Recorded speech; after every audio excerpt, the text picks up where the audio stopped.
आइए जानते हैं झारखंड की 25 बड़ी खबरों को सिर्फ 10 मिनट में। पर अभी तक आप इस वीडियो को लाइक नहीं किए हैं तो कर दें और इस चैनल को सब्सक्राइब कर लें। पलामू स्थित मेदिनी राय मेडिकल कॉलेज एंड हॉस्पिटल के MBBS 2022 बैच के 30 छात्र यूनिवर्सिटी की गंभीर लापरवाही के चलते फेल हो गए हैं। इस बैच में लगभग 100 छात्र शामिल हैं, जो फाइनल परीक्षा पास करने के बाद तीसरे वर्ष में प्रवेश करने वाले थे। यह मेडिकल कॉलेज नीलांबर पीतांबर यूनिवर्सिटी के अंतर्गत आता है। रिजल्ट सामने आने के बाद यूनिवर्सिटी परिसर में हड़कंप मच गया। छात्रों का आरोप है कि फाइनल प्रैक्टिकल परीक्षा के अंकों की जगह कॉलेज के इंटरनल असेसमेंट के नंबर मार्कशीट में जोड़ दिए गए, जिससे 30 छात्रों को फेल घोषित कर दिया गया। मामले के उजागर होने पर नीलांबर पीतांबर यूनिवर्सिटी के कुलपति प्रो डॉक्टर दिनेश कुमार सिंह ने इसे गंभीरता से लिया है। उन्होंने बताया कि परीक्षा विभाग और मेडिकल कॉलेज के बीच आपसी समन्वय बनाकर जल्द से जल्द इस समस्या का समाधान करने के निर्देश दिए गए हैं। MBBS 2022 बैच के छात्रों ने फार्माकोलॉजी, पैथोलॉजी और माइक्रोबायोलॉजी की परीक्षाएं दी थीं। MBBS परीक्षा में थ्योरी पेपर 1 और पेपर 2 के साथ प्रैक्टिकल परीक्षा के अंक जोड़कर अंतिम परिणाम तैयार किया जाता है, लेकिन फाइनल टेबुलेशन के दौरान प्रैक्टिकल अंकों की जगह इंटरनल असेसमेंट के नंबर जोड़ दिए गए।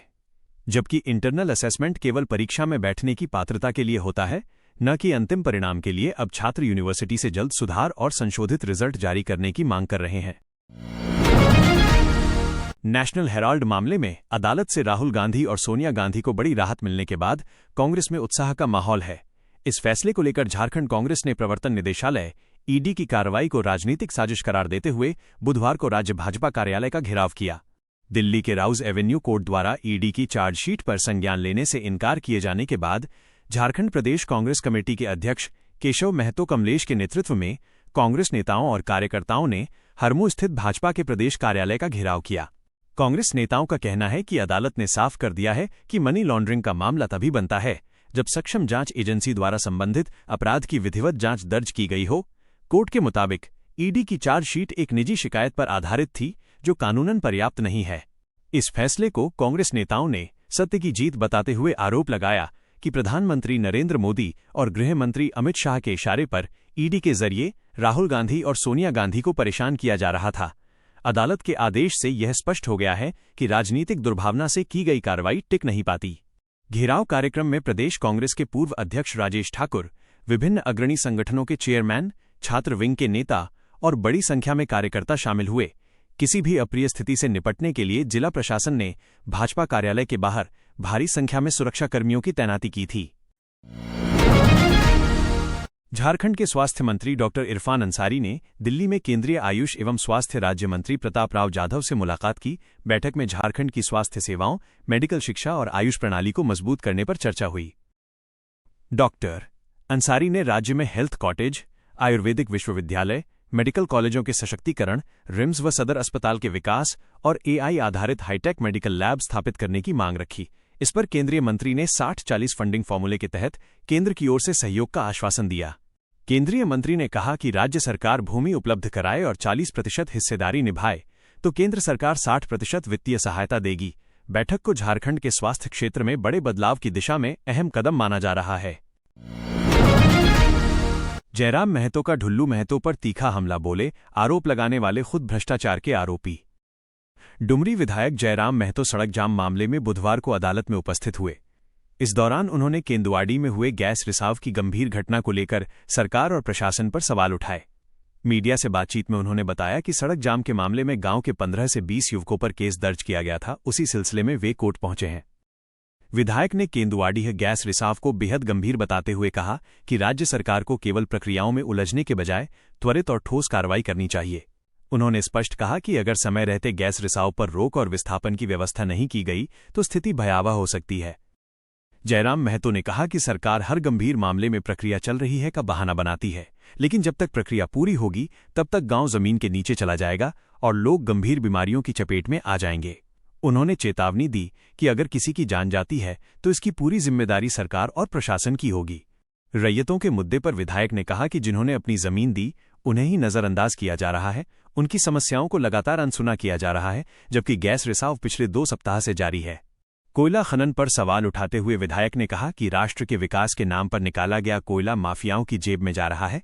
रैयतों से जबरन जमीन ली जाती है और राष्ट्रीय संपत्ति की कमाई कुछ लोगों के हाथों में सिमट जाती है, जो लोकतंत्र के लिए बेहद चिंताजनक है। सांसद ढुल्लू महतो द्वारा बीसीसीएल के सीएमडी पर लगाए गए भ्रष्टाचार के आरोपों पर पलटवार करते हुए जयराम महतो ने कहा कि अगर सांसद खुद भ्रष्टाचार से मुक्त होते तब ऐसे आरोप अच्छे लगते। उन्होंने कहा कि अदालत की ओर से 40,000 करोड़ की संपत्ति को लेकर नोटिस जारी किया गया है, ऐसे में सांसद की गंभीर बातों को लोग अब गंभीरता से नहीं लेते। देवघर में होमगार्ड बहाली को लेकर युवाओं का आक्रोश, डीसी कार्यालय पहुंचकर जल्द भर्ती की मांग। होमगार्ड भर्ती प्रक्रिया में हो रही देरी को लेकर देवघर के अभ्यर्थियों का सब्र टूटता नजर आ रहा है। गुरुवार को बड़ी संख्या में युवा जिला समाहरणालय पहुंचे और शांतिपूर्ण तरीके से विरोध प्रदर्शन किया। युवाओं ने जिला प्रशासन पर लापरवाही बरतने का आरोप लगाते हुए जल्द से जल्द बहाली प्रक्रिया शुरू करने की मांग की। प्रदर्शन कर रहे अभ्यर्थियों ने बताया कि श्रावण मेला समाप्त होते ही देवघर में होमगार्ड की भर्ती शुरू करने का आश्वासन दिया गया था, लेकिन 3 से 4 महीने बीत जाने के बाद भी न तो कोई अधिसूचना जारी हुई और न ही कोई स्पष्ट जानकारी दी गई। इससे लंबे समय से तैयारी कर रहे उम्मीदवारों का भविष्य अधर में लटक गया है। युवाओं ने कहा कि झारखंड के अन्य जिलों में होमगार्ड बहाली की प्रक्रिया शुरू हो चुकी है और कई जिलों में भर्ती पूरी भी कर ली गई है। इसके बावजूद देवघर जिले में प्रशासन की चुप्पी कई सवाल खड़े कर रही है। अभ्यर्थी सुमन कुमार ने सवाल उठाया कि जब राज्य स्तर पर भर्ती का निर्णय लिया जा चुका है और इसकी जिम्मेदारी जिला प्रशासन को दी गई है, तो फिर देवघर के युवाओं के साथ भेदभाव क्यों किया जा रहा है। प्रदर्शनकारियों ने ये भी चिंता जताई कि भर्ती में देरी के कारण कई अभ्यर्थी अधिकतम उम्र सीमा पार कर सकते हैं, जिससे उनकी वर्षों की मेहनत बेकार चली जाएगी। उन्होंने कहा कि ये केवल नौकरी का मुद्दा नहीं, बल्कि उनके भविष्य और अधिकारों से जुड़ा मामला है। युवाओं ने जिला प्रशासन को चेतावनी दी कि अगर जल्द ही होमगार्ड भर्ती प्रक्रिया शुरू नहीं की गई तो वे आंदोलन को और तेज करने के लिए मजबूर होंगे। उन्होंने साफ किया कि उनका उद्देश्य टकराव नहीं, बल्कि समयबद्ध और निष्पक्ष बहाली सुनिश्चित कराना है।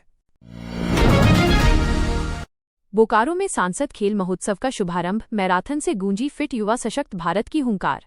बोकारो के सेक्टर 4 स्थित मोहन कुमार मंगलम स्टेडियम में रविवार को सांसद खेल महोत्सव का भव्य उद्घाटन किया गया। धनबाद सांसद ढुल्लू महतो ने हरी झंडी दिखाकर मैराथन को रवाना किया और इसी के साथ खेल महोत्सव की औपचारिक शुरुआत हुई। ये आयोजन 1 सप्ताह तक चलेगा, जिसमें विभिन्न खेल प्रतियोगिताएं आयोजित की जाएंगी।